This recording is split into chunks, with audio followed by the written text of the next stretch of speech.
ఎక్కడో ఒక చోటు నుంచి మనం పర్టికులర్గా చెప్పాల్సిన పని లేదు, ఎందుకంటే ఇండియన్ సీక్రెట్స్ లీక్ చేయదలుచుకోలేదు కాబట్టి చెప్పదలుచుకోలేదు. కానీ ఎక్కడో ఒక చోటు నుంచి కోస్టల్ ఏరియా నుంచి కూడా, పోర్ట్స్ నుంచి కూడా, అటు కరాచీ, పాకిస్తాన్ హైదరాబాద్ను కూడా ఎక్కుపెట్టే విధంగా లాంగ్ రేంజ్ నుంచి INS Surat, INS Sagar, INS సంబంధించి మరిన్ని అంశాలు కూడా సిద్ధంగా ఉన్నాయి.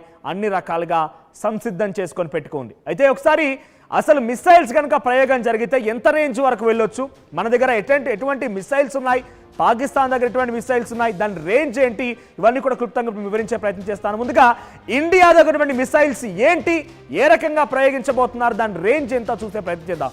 ముందుగా కొన్ని మీకు వివరించే ప్రయత్నం చేస్తాను. ముందుగా ఒకటి పృథ్వీ-1 పీసీఆర్ ఒకసారి ప్లే చేయండి. ఇది పృథ్వీ-1 150 కిలోమీటర్ల మేర ప్రయాణించగల శక్తి, 150 కిలోమీటర్ల మేర అక్కడికి పడిపోయే శక్తి, అక్కడ మొత్తాన్ని కూడా ధ్వంసం చేసే శక్తి. అంటే ఇక్కడ డైరెక్ట్గా ఏదో సీవేజ్ ద్వారానో రోడ్వేస్ ద్వారానో ప్రయాణించేది కాదు, సర్ఫేస్ టు సర్ఫేస్. ఇక్కడ లాంచ్ అయితే డైరెక్ట్గా ఇది పడిపోయేది ఎక్కడ అంటే 150 కిలోమీటర్ల తర్వాతే. అలా కనుక చూస్తే ఒకసారి ఇక్కడ మనం చూద్దాం.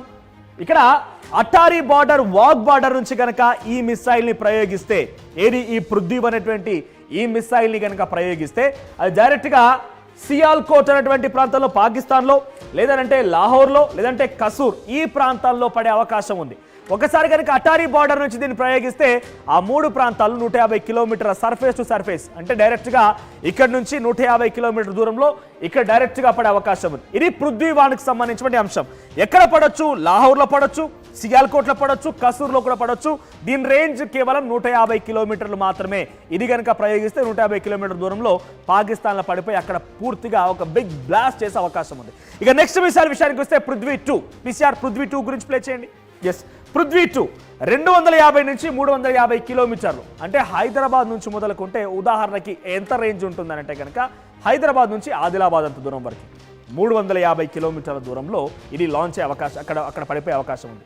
ఒకవేళ కనుక ఇదే అటారీ బార్డర్ నుంచి దీన్ని కనుక ప్రారంభిస్తే ఎక్కడ పడుతుందంటే కనుక గుజ్రాన్వాలా లేదా లాహోర్లో పడవచ్చు, ఫైసలాబాద్లో పడవచ్చు, ముల్తాన్ ఈ ప్రాంతాల్లో పడే అవకాశం ఉంది. అంటే దాదాపు మీరు కవర్ చేస్తే ఇక్కడ చూడండి, ఇదంతా బ్లాక్లో కనిపించేది పాకిస్తాన్, ఇది ఇండియా, ఇది అటారీ బార్డర్.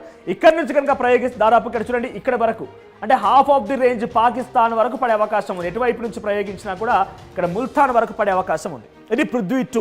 ఒకసారి పృథ్వీ-3 గురించి కూడా ప్లే చేస్తాను నేను. అంటే ఇట్లా దాదాపుగా పృథ్వీ-1, పృథ్వీ-2, పృథ్వీ-3, పృథ్వీ-5 వరకు ఉన్నాయి. ఇప్పటివరకు నేను చెప్పింది కేవలం షార్ట్ రేంజ్ మాత్రమే. ఒకసారి పృథ్వీ-3 గురించి వింటే దీన్ని ధనుష్ అని కూడా పిలుస్తూ ఉంటారు.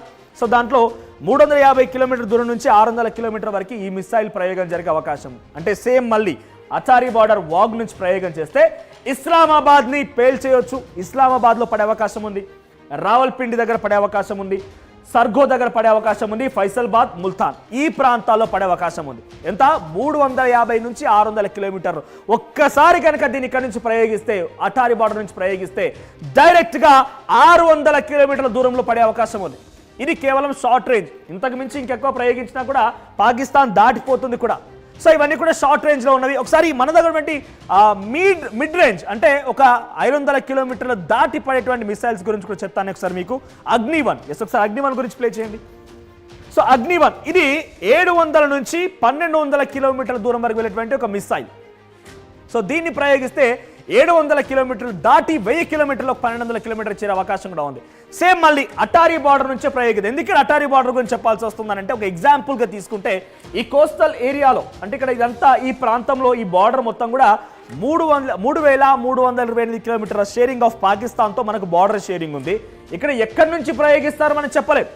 ప్రస్తుతానికైతే ఈ బార్డర్ గుండా ఇది మొత్తం కూడా ఈ షేరింగ్ బార్డర్ ఉంది, కానీ బ్రౌన్ కలర్ ఆ పాకిస్తాన్ వరకు మొత్తం షేరింగ్ అంతా కూడా ఇక్కడ 2 రోజుల్లో మొత్తం ఖాళీ చేయమని ఆర్మీ అధికారుల నుంచి ఆదేశాలు వచ్చాయి. ముఖ్యంగా మరి అటారీ బార్డర్ దగ్గర అక్కడ ఆ ఫెన్సింగ్, ఆ బార్డర్ షేరింగ్ దగ్గర ఫెన్సింగ్ దగ్గర పంట పొలాలను కూడా పంట తీసుకోమని చెప్పి ఆర్మీ అధికారులు చెప్పారు. ఇక అటారీ బార్డర్ నుంచి ఇదే కనుక ప్రయోగిస్తే ఇది ఎంత? అగ్ని-1 చెప్తున్నట్టుగా 700 నుంచి 1200 కిలోమీటర్ దూరంలో పడే అవకాశం ఉన్నటువంటి ఈ మిసైల్ ప్రయోగిస్తే అటారీ బార్డర్ నుంచి అటు ఇస్లామాబాద్ చూడండి, ఇక్కడ క్వెట్టా ఎక్కడుంది? పాకిస్తాన్కి చిట్ట చివరన పాకిస్తాన్ బార్డర్ అటువంటి క్వెట్టా ప్రాంతాన్ని కూడా తాకొచ్చు. అంతటి సామర్థ్యం గల బలం మిసైల్స్ని భారత్ దగ్గర ఉంది. ఇస్లామాబాద్ చేరుకోవచ్చు, లాహోర్, ఇక కరాచీ చూడండి, చిట్ట చివరన కరాచీ ఉంటుంది, ఆ చివరన కనబడుతుంది అది కరాచీ. సో కరాచీ పోర్ట్ కరాచీలో కూడా ఇక్కడ నుంచి డైరెక్ట్ ఇక్కడ ఆ వాఘా బార్డర్ నుంచి వేస్తే, అటారీ బార్డర్ నుంచి వేస్తే, ఒకవేళ కనుక దీన్ని మనం కొంచెం దూరం నుంచి ప్రయోగించినా కూడా ఈజీగా ఆ టార్గెట్స్ రీచ్ అవ్వచ్చు. 1200 కిలోమీటర్ల సామర్థ్యం, ఇది మిడ్ రేంజ్ మాత్రమే. దీంట్లో అగ్ని 2 కూడా ఉంది. ఒకసారి అగ్ని 2 గురించి చెప్తాను మీకు నేను. అగ్ని 2 దీని సామర్థ్యం ఎంత?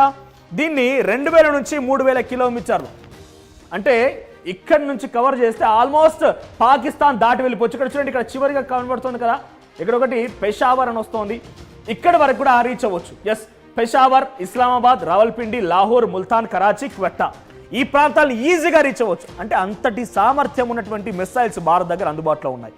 సో అగ్ని 1, అగ్ని 2 అన్ని కూడా మిడ్ రేంజ్ వరకు వస్తే, ఒకవేళ నిజంగానే ఇది కాదు, అటారీ బార్డర్ నుంచి కాదు, చిట్ట చివరినటువంటి ఇటువైపు ప్రాంతం, ఇంకా లడక్ నుంచి కానివ్వండి, ఇంకేదైనా వేరే దూర ప్రాంతాల నుంచి కానివ్వండి కనుక మనం ప్రయోగించిన అక్కడ వరకు రీచ్ అవ్వగలుగుతామా అని అంటే, మన దగ్గర ఇంకా లాంగ్ రేంజ్ మిసైల్స్ కూడా ఉన్నాయి. వాటి గురించి కూడా వినిపిస్తాను ఒకసారి. PCR నిర్భయ. ఎస్, నిర్భయ అనేటువంటి ఈ మిసైల్స్ చూడండి, 1000 నుంచి 1500 కిలోమీటర్ల దూరంలో ఇక్కడ నుంచి లాంచ్ చేస్తే పడే అవకాశం ఉంది. సేమ్ మళ్ళీ మనం వాఘా బార్డర్, అటారీ బార్డర్ నుంచి ప్రయోగం చేస్తే ఇవన్నీ ఏరియాస్ కూడా కవర్ కావచ్చు. అంటే ఏ మాత్రం చూసినా కూడా ఇండియా, మనం డైరెక్ట్గా పాకిస్తాన్ పైన యుద్ధం ప్రకటించాలంటే పాకిస్తాన్లో వెళ్ళాల్సిన అవసరం లేదు. ఇక్కడ నేను చెప్పానంత మీరు వింటున్నారు కదా, అటారీ బార్డర్ అనేది భారతదేశంలో ఉంటే ఇక్కడ నుంచి ప్రయోగిస్తేనే పాకిస్తాన్ పైన పడిపోతుంది. సో పాకిస్తాన్ పైన ఎన్ని మిసైల్స్ మనం ఇండియా నుంచే ప్రయోగించవచ్చు. డైరెక్ట్గా యుద్ధ క్షేత్రంలోకి వెళ్ళాలంటే పాకిస్తాన్కి వెళ్ళి ఢీ కొట్టాల్సిన అవసరం లేదు, ఎదురుపడి ఢీ కొట్టాల్సిన అవసరం లేదు. అది లాంచ్ అయ్యేంత వరకు కూడా పసిగట్టులు అటువంటి మిసైల్స్ ఉన్నాయి. గంటకి 6000 కిలోమీటర్ల వేగంతో వెళ్ళేటువంటి మిసైల్స్ కూడా మన దగ్గర అందుబాటులో ఉన్నాయి. అంటే కనీసం వాళ్ళు పసిగట్టలేరు కదా, అక్కడ పడిపోయిన తర్వాత కనీసం అక్కడ బూడిద కూడా మిగిలిన అటువంటి మిసైల్స్ భారత్ దగ్గర అందుబాటులో ఉన్నాయి. ఇక మరోవైపుగా బ్రహ్మోస్ అనేటువంటి ఒక మిసైల్ కూడా ఉంది. బ్రహ్మోస్, ఇక్కడ చూడండి, బ్రహ్మోస్ 450 నుంచి 800 కిలోమీటర్ల వేగం, అంటే అంతటి సామర్థ్యం, అంతటి దూరం వరకు లాంచ్ చేయవచ్చు. డైరెక్ట్గా ఇండియా సర్ఫేస్ నుంచి డైరెక్ట్గా 800 కిలోమీటర్ల దూరం వరకు మనం అక్కడ లాంచ్ చేయొచ్చు. దాన్ని ఇస్లామాబాద్లో పడే అవకాశం ఉంది, లాహోర్, కరాచీ, ఇవన్నీ ఏరియాస్ని కవర్ చేయొచ్చు.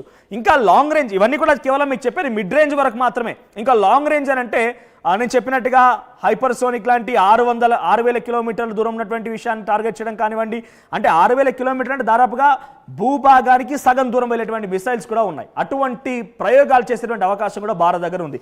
ఇప్పుడు నేను చెప్పినంత కూడా ఇండియాకి సంబంధించి, మరి ఆ దుర్మార్గపు పాపిస్టి పాకిస్తాన్ దగ్గర మనం తెలుసుకోవాలి కదా. మరి పాపిస్టి పాకిస్తాన్ దగ్గర ఏముంది, ఎటువంటి అవకాశాలు? ఇది కేవలం మిమ్మల్ని ఒక భయభ్రాంతులకు గురి చేయడం మా ఉద్దేశం కాదు ఇక్కడ. అంటే ఒకవేళ జరిగితే ఏం జరగవచ్చు, మన ఇండియా దగ్గర చాలా బిగ్గెస్ట్ పవర్ ఉంది. ఏ మాత్రం కూడా ఇంకొక విషయం ఏంటంటే, ఇజ్రాయెల్లో గతంలో మనం చూసాం, అటు ఇరాన్ నుంచి దాడులు జరిగినా, హమాస్ నుంచి దాడులు జరిగినా, లెబనాన్ నుంచి దాడులు జరిగినా, సిరియా నుంచి దాడులు జరిగినా కూడా ఇజ్రాయెల్ దగ్గర ఐరన్ డోమ్ లాంటిది ఒకటి ఉంది. ఐరన్ డోమ్ అని అంటే సర్ఫేస్ నుంచి వచ్చేటువంటి ఈ మిసైల్స్ వాటిని అడ్డుకోవడం, డిస్పోజ్ చేయడం, వాటిని డిస్మాంటిల్ చేయడమే వీటి యొక్క లక్ష్యం. ఐరన్ డోమ్ లాంటిది ఉంది. సో ఇక్కడ భారత్లో కూడా ఇజ్రాయెల్ సపోర్ట్ ఇస్తోంది కాబట్టి అటువంటిది ఒక రక్షణ కూడా ఏర్పాటు అయి ఉంటుంది కదా ఇప్పటికే.